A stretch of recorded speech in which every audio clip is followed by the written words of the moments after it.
اب میں پروگرام کو مزید آگے بڑھاتے ہوئے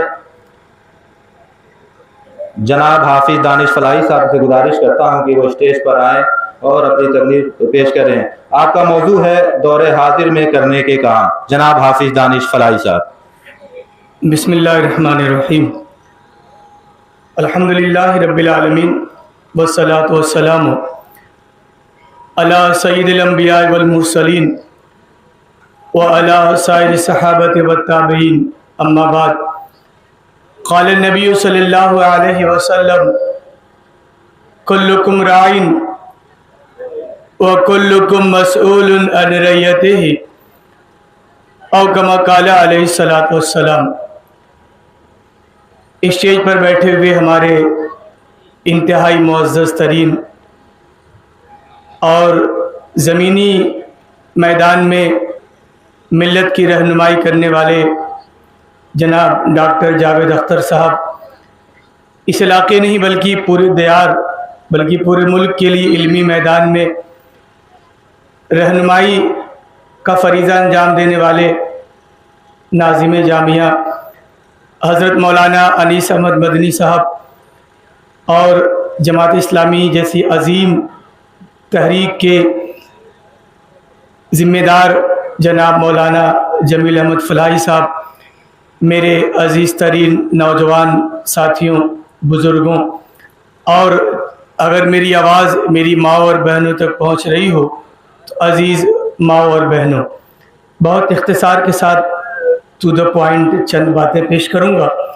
چونکہ جتنے لوگ یہاں آئے ہوئے ہیں اسٹیج پر بیٹھے ہوئے مہمان، وہ سماج کی نبض کو پہچاننے والے لوگ ہیں۔ مجھے بہت زیادہ بات کر کے آپ کا وقت ضائع نہیں کرنا۔ دیکھیے، ایک بہت چھوٹی سی مثال اکثر میں دیتا ہوں، وہ آپ کے سامنے بھی پیش کروں گا۔ اگر ہم مسلمان ہیں، اللہ پر ہمارا ایمان اور یقین ہے، تو اللہ کی طرف سے ہمارے اوپر ایک فریضہ عائد کیا جاتا ہے، وہ یہ کہ ہم اللہ کی عبادت کریں، اللہ کے سامنے سر جھکائیں، 5 وقت کی نماز پڑھیں۔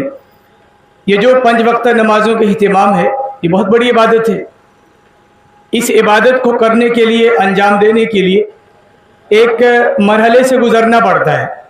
پہلا مرحلہ تو یہ ہے کہ ہمارا بدن پاک ہونا چاہیے، ناپاک نہیں ہونا چاہیے۔ دوسرا مرحلہ یہ ہے، پاک ہونے کے باوجود بھی ہمیں وضو کرنے کی ضرورت پڑتی ہے۔ ہمیں نماز پڑھنا ہے، اللہ کی عبادت کرنی ہے، تو اللہ کی عبادت کو انجام دینے کے لیے ایک اور عبادت انجام دینا پڑتا ہے ہمیں، وہ وضو ہے۔ وضو اپنے آپ میں ایک عبادت ہے۔ وضو کے لیے چل کے جانا، وضو کے لیے بیٹھنا، وضو میں پانی گرانا، یہ تمام اعمال وضو میں شمار ہوتے ہیں۔ اور اگر ہم باوضو ہیں تو جب تک ہم وضو کے ساتھ رہتے ہیں، ہمارے نامہ اعمال میں نیکیاں لکھی جاتی رہیں گی۔ کتنی بڑی عبادت ہے۔ لیکن میں وہاں سے ایک مثال دیتا ہوں آپ کو۔ نماز ایک بڑی عبادت، اس عبادت کو انجام دینے کے لیے وضو ایک دوسری عبادت۔ تو جب ہم وضو کرنے کے لیے بیٹھتے ہیں تو وضو میں جس چیز کی ضرورت پڑتی ہے وہ پانی ہے۔ اور جس علاقے سے ہمارا تعلق ہے، اعظم گڑھ کا علاقہ، یو پی کا علاقہ، وہاں پانی بہت بڑی تعداد میں ملتا ہے۔ جہاں آپ 40 فٹ کی کھدائی کر دیں، آپ کو پانی نکل آئے گا۔ ندی ہے، نالے ہیں، تالاب ہیں، جوہر ہیں، سمرسیبل ہے، ٹیوب ویل ہے، ہر جگہ پانی ہے، بڑی مقدار میں پانی ہے۔ میں وہیں سے ایک مثال دیتا ہوں۔ نماز پڑھنا ہے، وضو کرنا ہے، وضو کرنے کے لیے ہم پانی لے کے بیٹھے۔ اب جب ہم وضو کر رہے ہیں تو وضو کرنے میں اس بات کا اہتمام کرنے کی تاکید کی جاتی ہے کہ ہم 3 بار ہاتھ دھلیں۔ وضو کرنے میں ہمیں 3 بار ہاتھ دھلنا ہے۔ ایسا تو نہیں ہے کہ ہم یہ ارادہ بنا کے آئیں کہ آج ذرا تگڑا وضو کریں گے، چلو 30 بار ہاتھ دھل لیتے ہیں۔ تو علماء یہ کہتے ہیں کہ ایسا وضو مکروہ ہوگا اگر ہم نے ضرورت سے زیادہ پانی کو استعمال کر لیا۔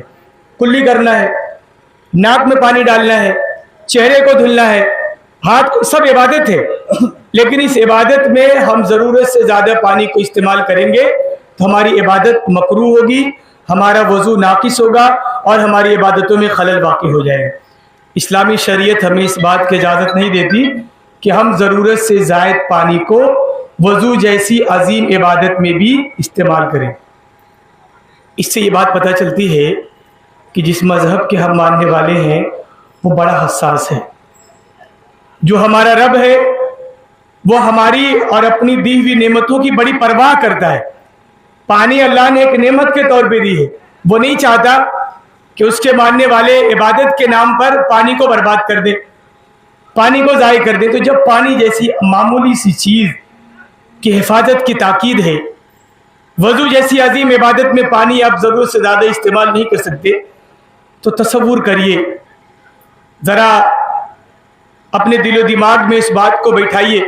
ہمارا اتنا بڑا گاؤں, اس گاؤں میں اتنے عظیم ادارے, ہمارا اتنا بڑا علاقہ, اس علاقے میں اتنا عظیم ادارہ, اور ہماری دینی تنظیمیں, تحریکیں, یا جو لوگ کسی تحریک اور تنظیم سے نہیں جڑے وہ افراد, یا میں آپ کے ذہن میں اتر کے مثال دیتا ہوں کہ آپ کے اپنے کھیت, آپ کے کھلیان, آپ کے باغات, آپ کی زمینیں, آپ کے گھر بار اور آپ کی اولاد, یہ اللہ کی ایک نعمت ہے. اور یہ پانی سے بڑی نعمت ہے. پانی تو ہر گھر میں مل جائے گا, آسانی سے مل رہا ہے, اور کوئی محنت نہیں کی آپ نے. لیکن آپ کی زمینیں, آپ کا علاقہ, آپ کی اولاد, آپ کی بچیاں, آپ کے گھر بار, آپ کے ادارے, آپ کی مسجدیں, آپ کی وقف پراپرٹیاں, یہ ایک بہت بڑی امانت ہے اور ایک بہت بڑی نعمت ہے.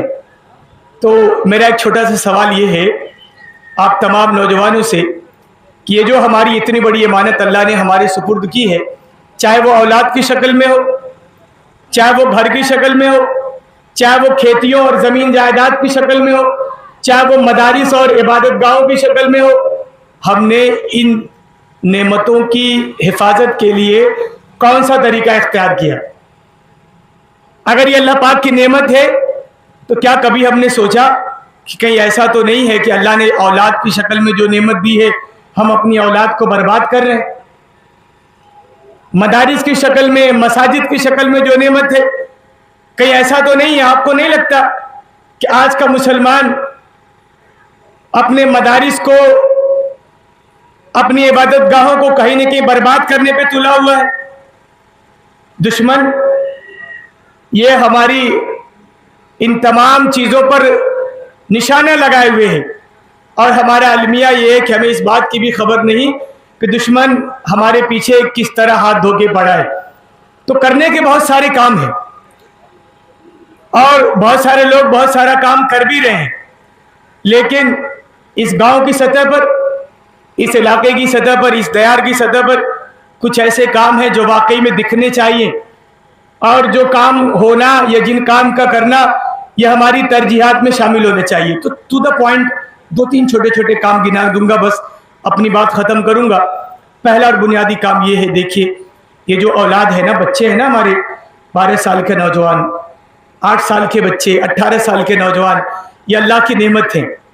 اتنا بڑا گاؤں ہے, اتنا بڑا علاقہ ہے, کیا ہمارے پاس کوئی ایسا خاکہ ہے؟ کیا ہمارے پاس کوئی ایسا منصوبہ ہے؟ کیا ہمارے پاس کوئی ایسی لابی ہے؟ کیا ہمارے پاس کوئی ایسے سرکردہ لوگ ہیں جو سر جوڑ کے بیٹھے کہ علاقے کے جو نوجوان کسی اسکول نہیں جاتے, کسی مدرسے نہیں جاتے, کسی کالج نہیں جاتے, ان کو بچانے کے لیے ہمارے پاس کیا منصوبے ہیں؟ تو نوجوانوں کو بچانا, نوجوانوں کی حفاظت کرنا, یہ میں سمجھتا ہوں کہ امت کے لوگوں کا, امت کے کریمی لیئر کا بہت بڑا کام ہے. تو نوجوانوں کو بچانا, نوجوانوں کی تربیت کرنا. دیکھیے جو نوجوان کسی مدرسے جاتا ہے وہاں اس کی تربیت کے لیے بہت سارے مواقع ہیں, لیکن جو بچے مدرسے نہیں جاتے یا جن بچوں کا مدارس سے کوئی تعلق نہیں ہے, ان کی تربیت کے لیے ہمارے پاس کیا خاکہ ہے؟ یہ ECN educational committee of Nasirpur, یہ اصل میں یہی کام انجام دینے کے لیے کھڑی ہوئی ہے. یہ نوجوان یہ چاہتے ہیں کہ ان خام مال کی تربیت کی جائے, اس خام مال کو رگڑا جائے, اس خام مال کی پہچان کی جائے, اور ان کو صحیح سمت میں, صحیح ڈائریکشن میں ان کی تربیت کی جائے. یہ ایک بہت بڑا کام ہے. دوسرا کام, دیکھیے میں بالکل 2-2-4 کی طرح بات کہنے کا عادی ہوں, اگر کوئی بات غلط ہو جائے تو مجھے آپ بالکل تنبیہ کریے, انشاءاللہ میں رجوع کر لوں گا. لیکن جو میں نے سمجھا ہے